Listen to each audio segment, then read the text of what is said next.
My freshman and sophomore year, I did wrestling. Football, basketball, baseball.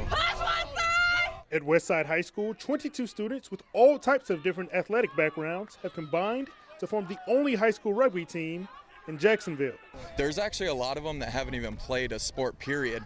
So teaching them from ground zero, this is what athletics is, and then this is how to play rugby, because out of the whole team, I have 1 out of 22 boys that have ever played rugby. It's that contact sport that you've always wanted to play with no pads as a kid growing up. You'd play it in your yard. It's something you've always wanted to do. It's a new sport. I haven't played it before, so that's the most fun part for me, because you're learning a new sport. 1, 2, 3, what's up? Introducing students to a new sport wasn't the only goal of starting a rugby program at Westside High School. Coach Watson also makes it a point to challenge his players inside the classroom. They're going to have a weekly academic report, and they're going to bring that to me, and they have to maintain a 2.0. If they come to me with lower than a 2.0, we're going to work to get their grades a little bit higher, and that way they qualify for colleges in the area.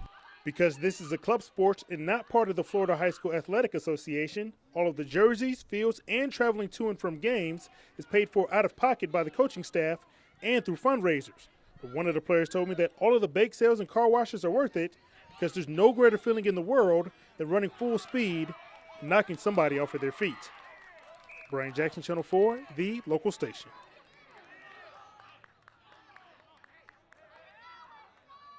Going to be a scorcher all week long, so if you're in the search of some shade and some AC, take a trip over to the World Golf Hall of Fame. They put together an exhibit they're calling the Players Experience. And TPC is truly one of a kind, and all of the displays showcase what makes this tournament so special.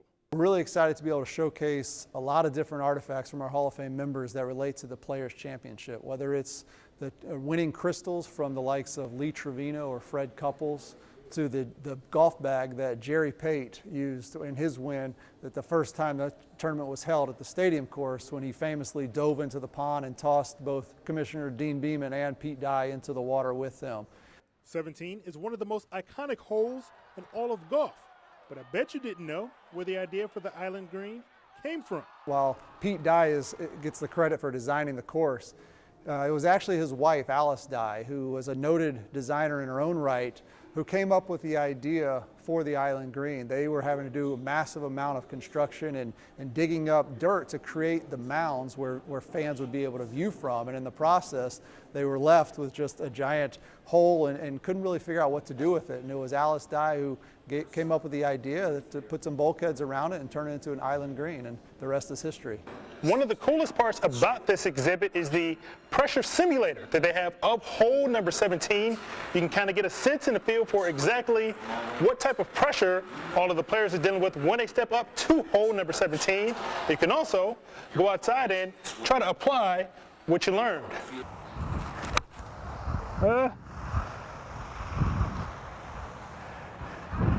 Needless to say, I should probably stick to the day job, but if you do attend the Players this week, all you have to do is bring your ticket here to the World Golf Hall of Fame, and there will be free admission all month long.